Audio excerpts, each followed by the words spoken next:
सिद्धिभ्यः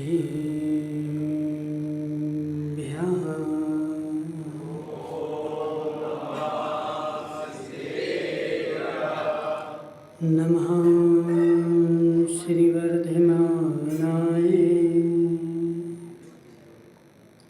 निर्धूतकलिलात्मने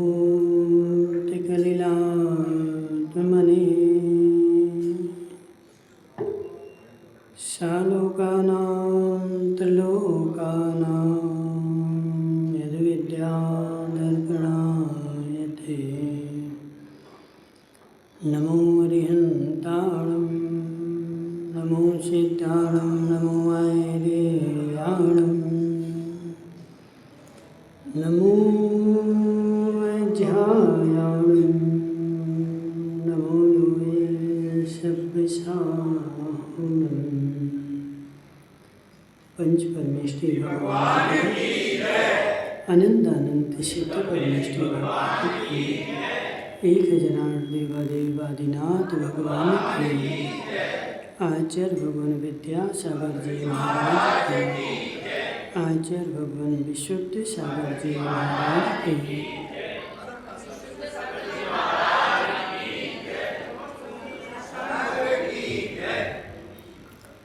मनीषियों, आज पर्युषण का 5वां दिन है। उत्तम सत्य भी है और शौच भी है। किसी आचार्य की अपेक्षा शौच है और किसी आचार्य की अपेक्षा सत्य है। तो हे जीव, सत्य को हम देखें तो सत्य का मतलब क्या? महाराज जैसा है वैसा कहे ना। जैसी वस्तु है उस वस्तु को मैंने वैसा कह दिया। मैंने जैसा देखा था वैसा कह दिया तो सत्य हो गया, और वैसा नहीं कहा तो असत्य हो गया। हे जीव, यह कथन झूठ है। सत्य क्या है? तो सत्य मेरे विवेक के साथ सत्य सत्य को प्राप्त होता है। विवेक के साथ सत्य भी असत्य को प्राप्त हो जाता है। डॉक्टर साहब, बात विवेक के साथ कही जा रही, विवेक साथ में है कि नहीं? और विवेक साथ में है तो सत्य है, और विवेक साथ में नहीं है तो असत्य है। महाराज कैसे? हे जीव, शांति धारा हो रही थी, मयंक से बोल दिया कि जो शांति धारा कर रहा है वो शांति धारा करेगा। अब बेचारे को चैन नहीं है। कहाँ गया तुम्हारा वो आशीष का भाई? तो उसको तो बिल्कुल चैन नहीं रहती बेचारे। हे जीव, हे जीव, माताओं सत्य बताओ, कोई भोजन कर रहा था और तू उसकी थाली में जाकर के बैठ गया, और तू बगल में बैठ गया। अब उसको मन नहीं था तुम्हें खिलाने का। राजा भाई सत्य बताओ, तुम भोजन कर रहे थे और जी आशीष सेठ तुम्हारे घर पे आ जाए, क्या कहोगे?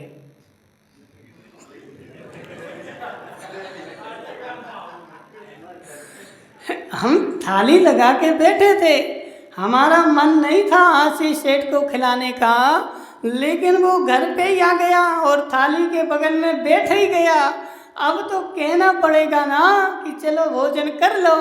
अब तुम्हारे पास विवेक है कि नहीं? मयंक भाई सत्य है कि नहीं? तुम्हारे पास विवेक है कि नहीं? मैं उसके घर पे गया और उसने मुझसे बोला कि भोजन कर लो। हे जीव, यह एक लोक व्यवहार है, औपचारिकता है, और तू भोजन करने बैठ गया तो असत्य है।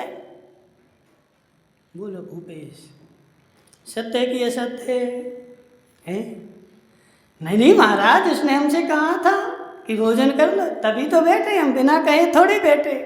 हे जीव, वह मजबूरी में कह रहा है, मजबूरी में कह रहा है, उसको कहने की इच्छा नहीं थी। जिसने शांति धारा की बोली ली, 10,000, 20,000, 25,000, 50,000 उसने लगाए, तो उसका हृदय बोलता है आज मैं और मेरा परिवार ठाठ के साथ में शांति धारा करूं। बसंत दादा गलत है क्या?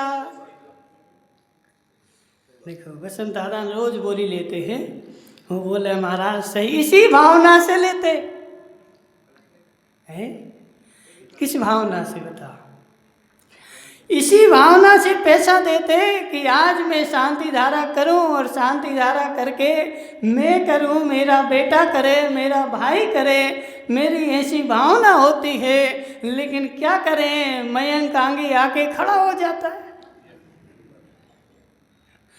सत्य कि नहीं? अब बताओ बसंत दादा, देना पड़ता है कि देते हो?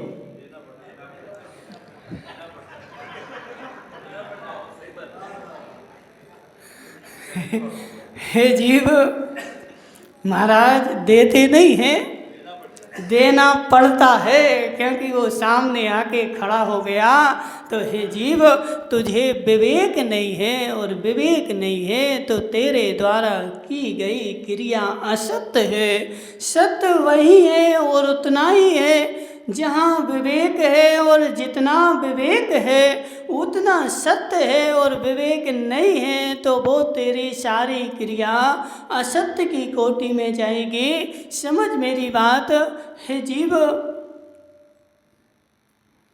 डॉक्टर साहब हैं, खोडनी अम्मा ने चौका लगाया और बनाया। अब डॉक्टर साहब उनके चौके में घुस गए, और घुस करके सामग्री उठाने लगे और उठा के चलाने लगे। अब खोडनी अम्मा का चेहरा देखो,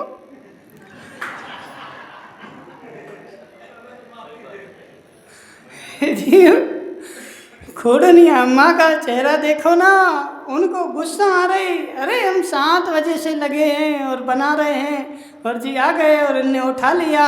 हे जीव, उनको क्रोध आ गया और मेरे निमित्त से आ गया। अब डॉक्टर साहब बोले महाराज मेरी भावना तो अच्छी है, अच्छी है खराब? हे जीव, तेरी भावना अच्छी है, लेकिन जो मालिक कौन है, उस मालिक से एक बार हाथ जोड़ करके पूछ ले, मैं तुम्हारा सामान शोधन कर दूं कि नहीं? मोहित भाई, मैं तुम्हारे चौके में आऊं कि नहीं? यदि वो बोले कि आ जाओ तो आना, और नहीं बोले वो कि नहीं अभी रुक जाओ, क्या? हे जीव, यह अपना विवेक होता है, प्रत्येक वस्तु में विवेक होता है, और जहाँ विवेक होता है वहीं सत्य होता है, और जहाँ विवेक का अभाव होता है वहाँ असत्य होता है। झूठ बोला गया भी सत्य है, और सत्य बोला गया भी असत्य है। एक मुनिराज की कहावत आती कि ये जो भूपेश था, भूपेश भाई मुनिराज के पास चला गया, और हाथ में क्या किया इसने कि चिड़िया लिए था, ठीक है ना?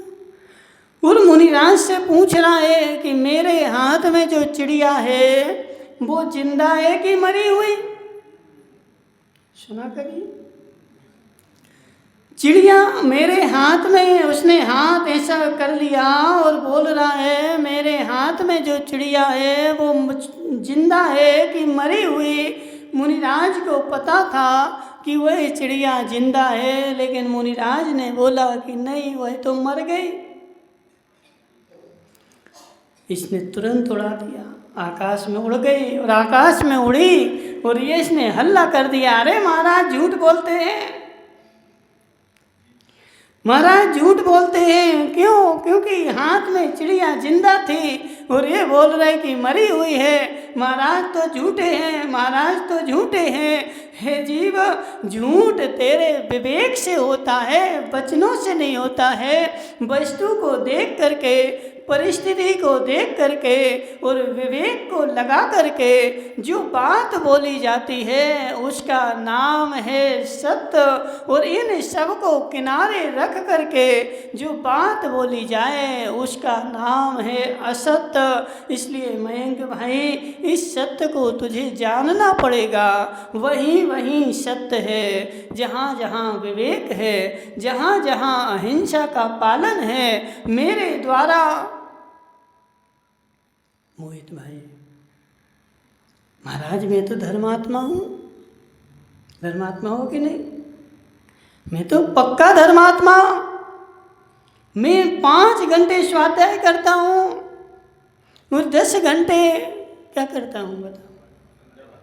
है नहीं, 5 घंटे, 24 घंटे में 5 घंटे में पूजा करता हूँ, 10 घंटे भगवान के पैर पकड़ के बैठता हूँ। मैं इतना बड़ा धर्मात्मा हूँ, इतना बड़ा धर्मात्मा हूँ। हे जीव, धर्मात्मा तो है, लेकिन यह तो देख कि सामने आते हुए जीव को दिखा दिखा के तो नहीं कर रहा है। अब माना कि जी मोटे सतीश आ गए, ऐसे ही होता कि नहीं? मोटे सतीश आए और मोटे सतीश जैसे ही आए तो पहले तो मोहित भाई बैठा था, बिल्कुल शांति से पूजा कर रहा था। और जैसे ही मोटे सतीश आए तो खूब जोर जोर से, महाराज मैं तो पूजा कर रहा हूँ, मैं क्या करूँ? उनको तकलीफ हो रही तो वो चले जाए। यदि चिल्ला चिल्ला के करनी थी तो पहले भी तो कर सकता था। जब अकेला बैठा था तब शांति से कर रहा था, और अब जब वो आ गए तो तू चिल्लाने लगा। हे जीव, तेरी परिस्थिति ऐसी है, तू उनको परेशान करने के लिए चिल्ला रहा है, तो दूसरे को परेशान करने के लिए चिल्ला रहा है, तो वह तेरा चिल्लाना भी अशुभ की कोटि में जाएगा और वह पूजा पड़ी हुई भी पाप का बंद कराएगी। महाराज पूजा से तो मोक्ष मिलता है, ऐसे है कि नहीं? बोलो खोडनिया माँ, पूजा करेंगे तो मोक्ष मिलेगा, स्वर्ग मिलेगा, बहुत सारे देव बनेंगे, देवियाँ बनेंगी, पूजा करेंगे। लेकिन हे जीव, पूजा करने का निषेध नहीं है, सामने वाले को परेशान करने का निषेध है। यदि सामने कोई पूजा कर रहा है तो इतने धीरे से कर, इतने शांति से कर ताकि सामने वाले को परेशानी ना हो। अरे तुझे चिल्ला के करनी है तो दोपहर में 12 बजे के बाद आ जा। क्या महाराज, मेरे भाव नहीं लगते, जब तक चिल्लाऊं नहीं, जोर से नहीं बोलूं, तब तक मेरे भाव नहीं लगते। कौन मना कर रहा है? दोपहर में 12 बजे के बाद आ जा, खूब माइक लगाना, खूब चिल्लाना, खूब नाचना, कोई मना नहीं करेगा। लेकिन हे जीव, एक विवेक तो होना ही चाहिए। यहाँ शांति धारा चल रही और ये डॉक्टर साहब आए और इनने घंटा टन टन 3 बार 4 बार बजाएंगे। क्यों मयंक भाई? महाराज मैं आया हूँ, अब मैं जैसे घंटा जोर से बजाऊंगा, अंदर में परिणाम चल रहे थे, सब लोग मुझे देख लेंगे कौन आया है। यदि शांति से आ जाऊंगा तो किसी को पता नहीं चलेगा, सबको पता चल जाए। इसलिए मैं क्या करता हूँ, जोर जोर से घंटा बजाता हूँ। इसलिए हे जीव, तुझे विवेक नहीं है, और विवेक नहीं है तो तेरे द्वारा की गई क्रिया, बोले गए वचन असत्य की कोटि में जाएंगे। इसलिए धनपाल जी, आज विवेक ले लेना। कितना? 250 ग्राम? किसके यहाँ मिलता बताओ? है तुम्हारे गांव में कोई विवेक है कि नहीं है? कोई भी नहीं विवेक। एक आध तो होगा। विवेक नहीं है, हैं? नहीं तो विवेक नाम का आदमी तो होगा, हैं?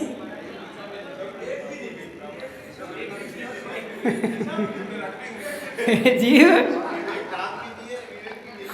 तुम टोनी एक काम करना, 250-250 ग्राम विवेक सबको दे देना,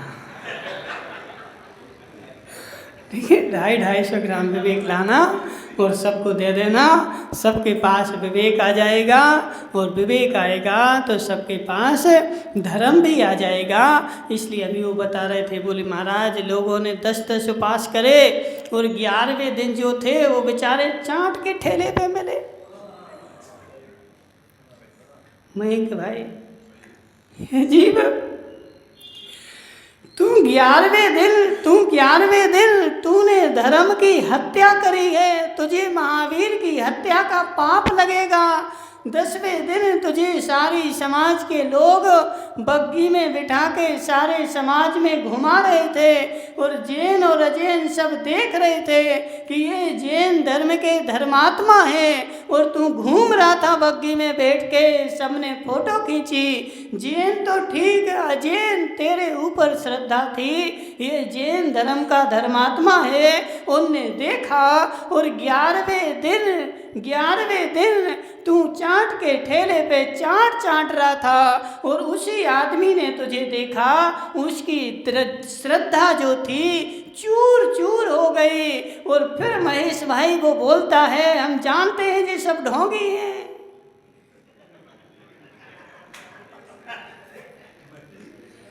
सत्य है कि नहीं?